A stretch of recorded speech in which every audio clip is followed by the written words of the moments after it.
Run fast. We have to catch the bus. Daddy, my teddy! I want my teddy! I want my teddy! Milk everywhere. Full cream, semi-skimmed, skimmed, oat, almond, soy. Is milk not milk? This country is already frustrating me. It's been 1 whole week since you left and you have not sent me any money. What is happening? You think they are sharing money here? I've not even started work. I don't even know my left from my right yet. Well, I need money for a wig, dresses, and items for the coming baby. I will start work tomorrow. Only God knows what is even waiting for me at the workplace. Please make fast and start sending money or you are our destiny The next changer. day at work, Sammy's heart was racing even faster than the ambulances flying past him. Inside the ward, everything was moving at lightning speed. Machines beeping non-stop. Everybody rushing around like they were late for their own lives. First time in his career, he wondered to himself, can I really do this?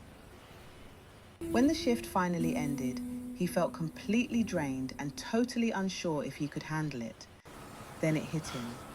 Oh no, he forgot to pick up his daughter from school. He rushed over and the school was almost empty. The teacher looked at him, not happy at all. "You're the father?" she said. They had tried calling, and when no one showed up, they contacted social services. Social services? What do you mean His heart just dropped.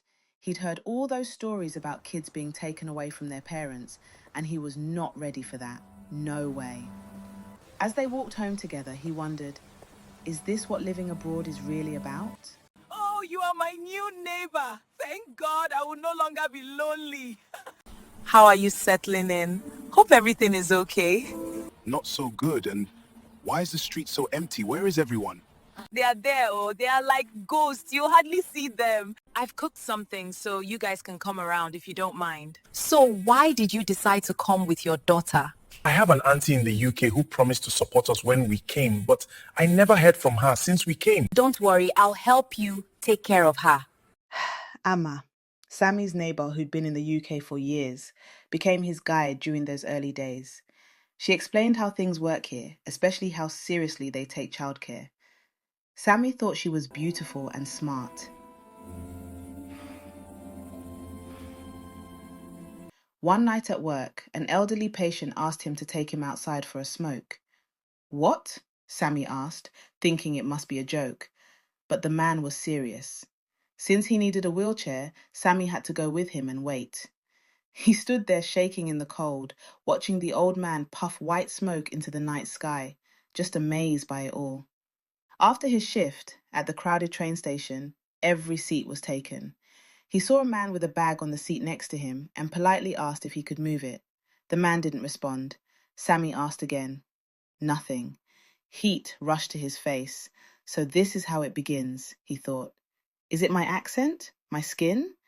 He tapped the man's shoulder. The man turned, pointed to his ear to show he was hard of hearing, and smiled apologetically.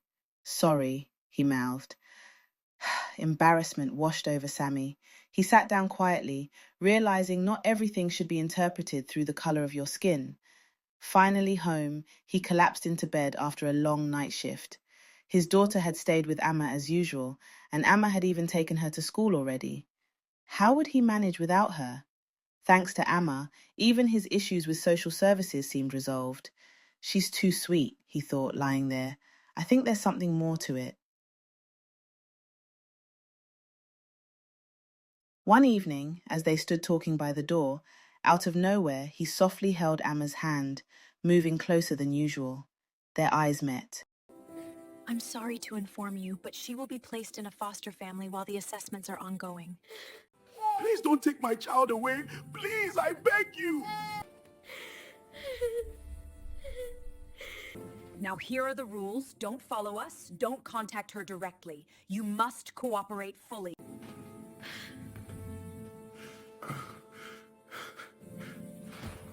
The door closed behind them, and with it went the sound of his daughter's voice.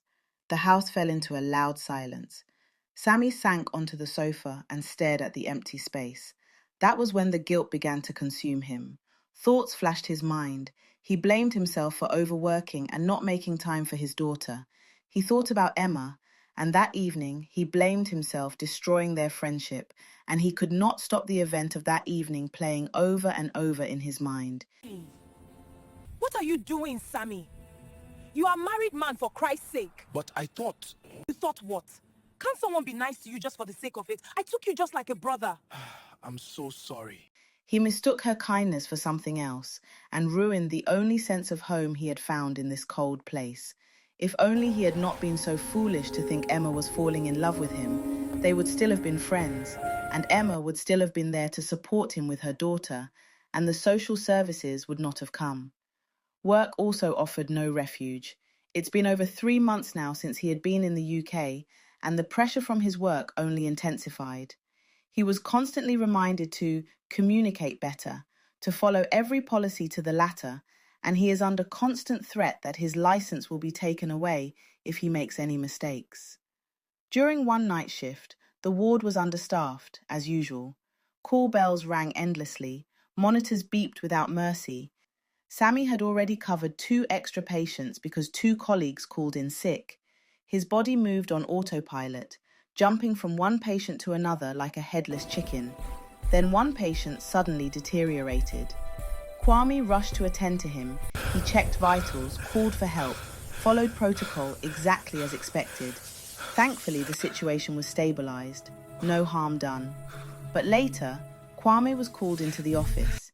He was told his communication style during the emergency had been too aggressive. Nobody talked about the staff shortage and the fact that he had taken 2 extra patients that night. The focus was only on his behavior. He was angry and confused. His early days on the ward, they said he was too quit. Now they said he is aggressive. What exactly do they want from him? He thought, as he walked to the bus station that morning. On his way home that morning, his phone rang. It was his mother calling to remind him of her debts and hospital appointments. Then his uncle's daughter called. She is getting married and wanted him to support him. The calls and the demands were endless. Extended family members spoke of school fees, rent, emergencies. To them, he was in the UK, the land of money. They could not see the letters from social services, the legal fees, the emotional collapse. He never told them to all the problems he was facing in the UK. They would not even understand anyways. Slowly, his body began to fail him. He stopped sleeping. Food sat untouched. Any time he is not at work, his thoughts raced endlessly. And so he immersed himself into work, picking extra shifts here and there, telling himself that it's only a phase. One afternoon, alone in the house, his chest suddenly tightened. His hands trembled uncontrollably. He felt like he was struggling to breathe. The walls seemed to move closer and closer. Sammy slid to the floor, gasping, convinced his life was about to end. My baby is coming. Oh, someone call a taxi for me. My baby.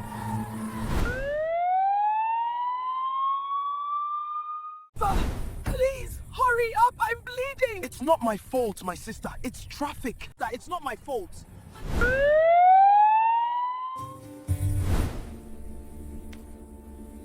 I'm sorry, but we are just waiting for the doctor. He said he just went home. Thankfully, your condition has stabilized. You actually had a panic attack, but that's fine now. Someone else will come and speak to you soon. Would you like a cup of tea? Make sure you have enough rest when you get home. Thankfully, you have a supportive wife. Oh no, she's not my wife. We're just friends. Hello, Sammy. This is your mother-in-law. Your wife is in the hospital. Oh, it's an emergency. What happened? Is she okay? And is the baby okay? What are the doctors saying?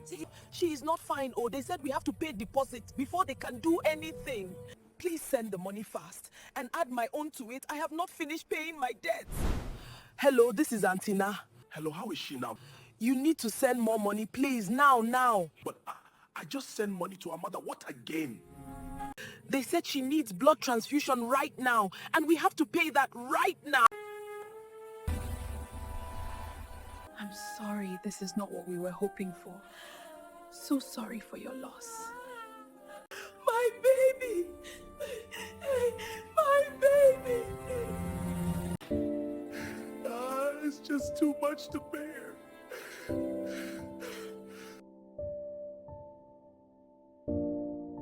Sammy was heartbroken. He felt so helpless not being there in person to comfort his wife.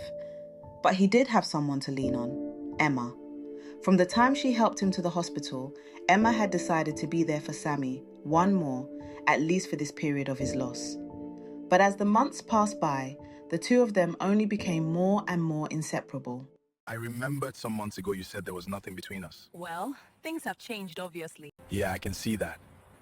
I think now is the right time to apply to get my daughter back. My wife is calling me. What do you mean? It's been 6 months now since we lost our baby, and I'm tired of this place. I want to come to the UK now. Why are you in a hurry? I told you when the time is right, I bring you over. No! That was not the plan. I am coming, whether you like it or not.